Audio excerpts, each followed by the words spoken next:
What is up, everybody? Welcome back to the channel. My name is Brandon. The channel is 540 Flips. Hope you're all doing well out there. It is Wednesday and it is November 1st. We have officially completed the month of October, which of course is the first month of the fourth quarter. Hope you all had a wonderful, safe, and happy Halloween. I want to also start out by saying thank you to everybody who watched the last video. It performed well beyond my expectation or what I thought it would do. Just to give like a little insight onto how crazy that video is done. I am currently sitting at 298 subscribers. I'm pretty sure when I put that video out, I was only at like 150. So it's almost doubled my subscribers. It is sitting at, let's see, video performance here. We have 6,320 views. Some of my videos don't even get 63 views. So that is incredible. You know, there's been, let's see, 239 likes. 85 comments. Now, some of the comments were me replying to people. That is one thing I've always said on the channel. If you drop a comment, whether it's a question, a comment, whatever, I do my best to try to acknowledge and respond. And also, you know, I appreciate the broad spectrum of the comments. There was some people just simply thanking me for the information. There was some you know, asking questions about the information. There was some shout out to Max at Fast Talking Flipper. Congrats to him on 1,000 subs. But you know, he put that he disagreed with it, and you know, it's perfectly understandable. That's what is beautiful about comments. Everything is not everybody has to agree. But I also want to make sure and clarify that video was not to tell anybody what to do. Like, I'm not the boss. It's your eBay, it's your store, it's your reselling business. I was just sharing information. I just wanted to pass along what was told to me. I was lucky enough to get that rep on the phone.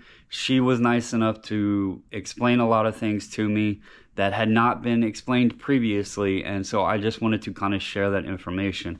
I also, you know, as far as taking down the items, I made that choice because, to be quite honest with you, I don't sell on other platforms, and I have a lot of time. I have a lot of, I've put a lot of effort and passion into what I'm doing here with reselling, and I don't want to risk my account. So if it's something as, you know, taking down a $8 shirt or whatever, you know, sometimes that may just be the easier route, but maybe eBay will adjust things and change the way that this all happens.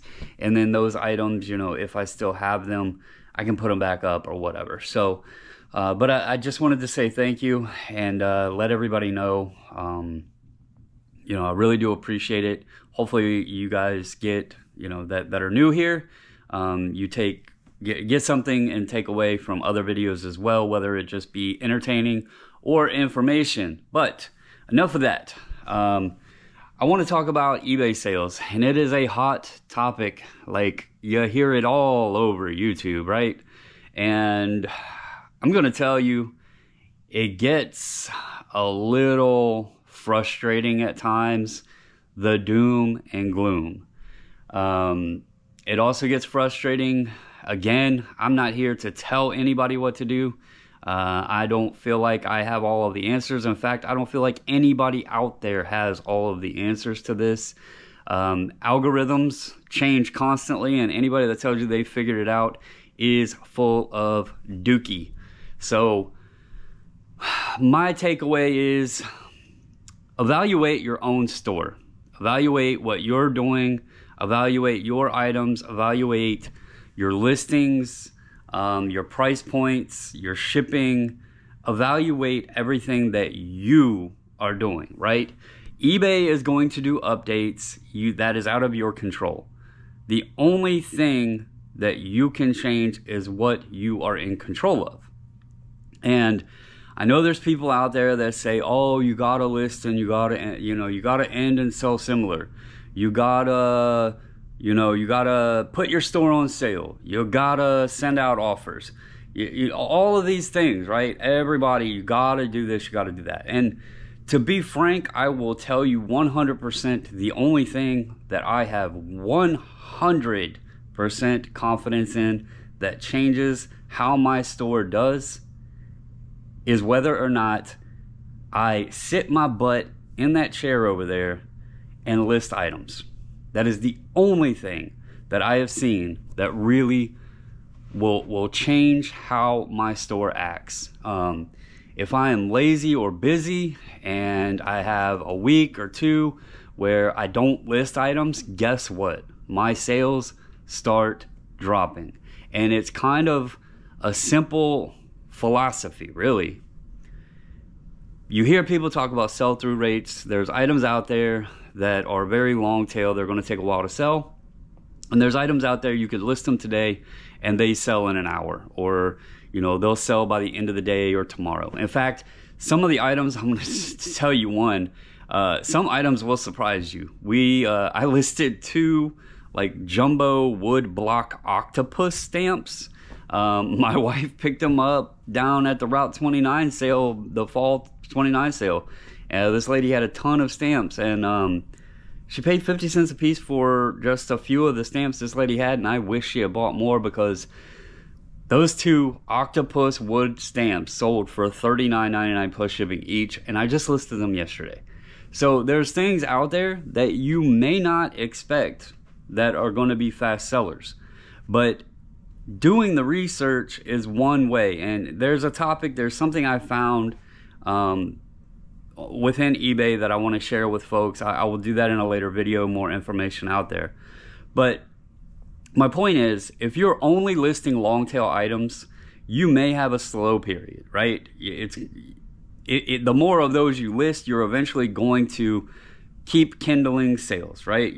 They're going to start producing, and the more you have in there, it's the law of averages, things are going to start selling. But if you are only listing, just a couple long tail, and then you're putting out all your good stuff, because we all love to do that, right? We go out, we source, we come home, oh my God, I found this, and we get it up because we're here to make money, and we bought the item to make money. But you have to think, if you list that, in all of these good items that you picked up, you're eventually going to run out of good items, okay? And then you're going to fall back into those long tail items, and it's okay. But you have to keep feeding that inventory.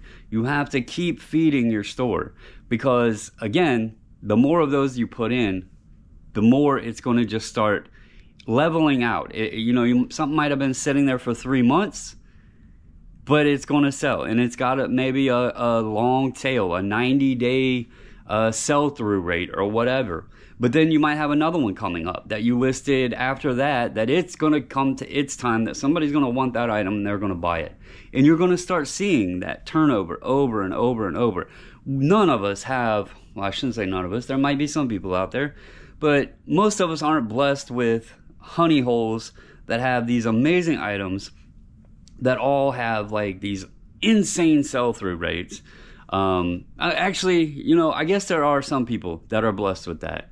I shout out to J-Rod Flips. I see he gets a ton of digital cameras and stuff, and those are an item. If you have a place that you can pick that kind of stuff up, boy, those are hotcakes. They sell quickly. So I shouldn't say that there's not people that don't have it. It's just, it's not common. So my whole philosophy and theory is, I need to hold myself accountable. I am taking the responsibility of how my store does. And if I'm not listing items, or if I'm only listing, if I say, oh, I want to get some listings up, but I only list like 15 hats. Well, I can say I listed 15 items today, but let's be honest, hats aren't the fastest sellers, right?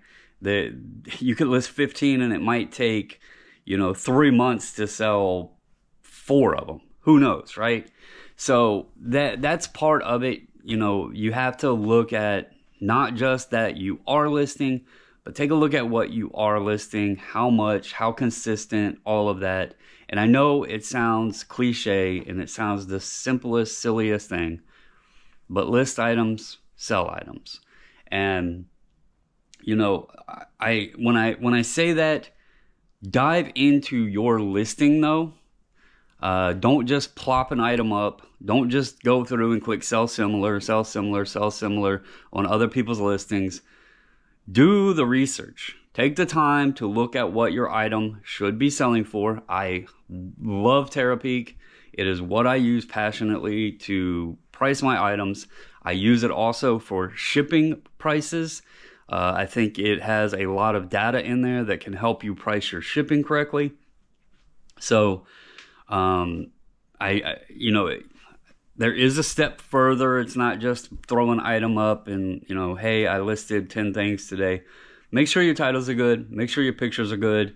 Make sure your descriptions are good. Make sure your price is correct. Make sure your shipping price is correct, and your items will sell. Now, there's still going to be tons of people out there that say I'm wrong, that eBay sales are down, blah, blah, blah, blah, blah. You suck. You don't know what you're talking about. So let's dive into some numbers and we will share them. So I broke down individually the last 3 months. I think looking at a quarter spectrum is a good way to tell like what's going on. But then I also went 3 months prior and I just put, you know, how many items I sold for what amount, and then the average sale price, the ASP. So we're going to start with that. So for May through July, May, June, July, I sold 623 items, and this is the sales. This isn't the this is before eBay fees and everything else. This isn't the net and all that, but the sales number was 623 for $23,941.07. My ASP for those 3 months combined was $38.43, and that's across 623 items. So let's look. I'm going to break down August, September, and October, and then I'll give you a total number on those. So this is where things get really interesting. In August, which was a 31-day month, I had 188 sales for $8,200.60, or an average sale price of $43.62. September was a 30-day month. I just dropped a piece of paper. I had 189 sales, so only one more sale. My sales were very consistent for $7,825.33. So my dollar number was a little bit lower. It actually was $375 lower. ASP was $41.40. You know, looking at that though, that was a 30-day month. Now, I'm not saying I would have had $300 in sales that one extra day, but it would have changed the difference in total number there if I had had the additional day. Let's look here at October, because that's the form or the paper I dropped. October, I sold 186 for $10,998.39 with an ASP of $59.13. Now, I do want to make a disclaimer here. One of those items was a sports card I sold for over $2,300. Deducting the total number there for that, it would put my number at 185 for $8,607.04, or an ASP of $46.52. So as you see, my numbers, I had 1 month of 185 sales, well, 186, but 185 deducting the card, 188 and 189.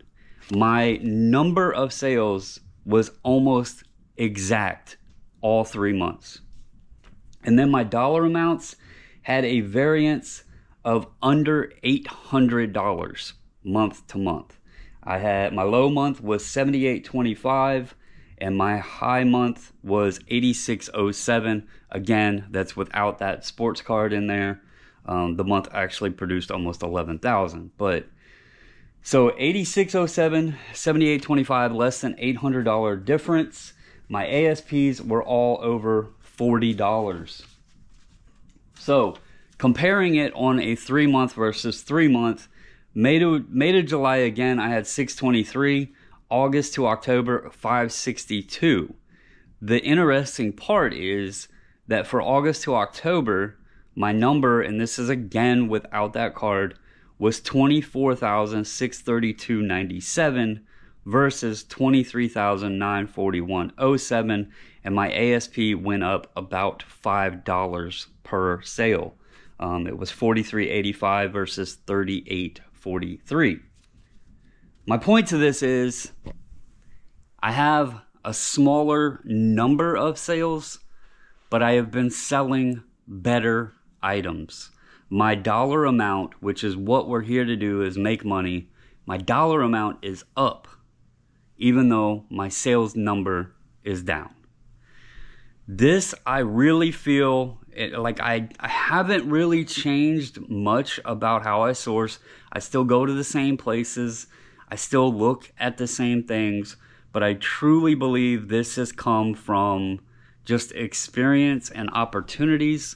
You know, experience-wise, learning what sells good, what sells quickly, what sells for good money. Easier to spot those opportunities when I go to sales, or if I'm, you know, looking at an online estate auction. I do those very, very rarely, but on occasion I'll look at them. But it's opportunity. You can spot things better. You can pick up on items like my wife knew that rubber stamps were good at 50 cents. We didn't know they were $40 a piece good, but we knew they were good. So there's that learning, that growth, and everything else. It's not all doom and gloom. Yes, 6 months to 6 months, I sold 61 less items, but for $700 more, right? It's actually better because that's less work. It's less packing and everything. But that's 6 months now. We are 10 months complete this year, and 60% I just gave you the numbers on, and my sales dollar-wise hasn't changed. I know I'm a smaller YouTuber. I know I am newer into this reselling journey and community, but I think that tells a big story, because if someone new is having consistency, then why isn't the bigger people? Is it that they are really struggling, or is it that they just want to make a YouTube video? It's something you need to ask, because quite honestly, it seems a bit odd. You know, I was listening to the Trash to Cash podcast. Kevin said, you know, his sales are doing good. You know, Dave, Carey, I talked to Max. He said his numbers are a little bit lower than where he would hope they had been, but, you know, he said he's, for the most part, doing good. He said he's talked to some other resellers that they're doing good. So it's just funny that so many topics out there are this doom and gloom, and eBay sucks, and it's eBay's fault, and everything else. And then there's so many people that you can see that are doing just fine. And those that are saying that eBay sucks also tend to be the ones that also like to tell you how you should be doing things. So just be careful of that, because if it's not working for them, why or how would it work for you? So that's all I got for you guys. I really do appreciate all of you. Thank you once again. If you enjoyed this content, please go ahead and hit that subscribe button and join all of the others that have subscribed recently. I'm kind of surprised at it, you know, but thank you. And yeah, hope you all have a wonderful day. Hope your week goes well, and I will catch you guys in the next one.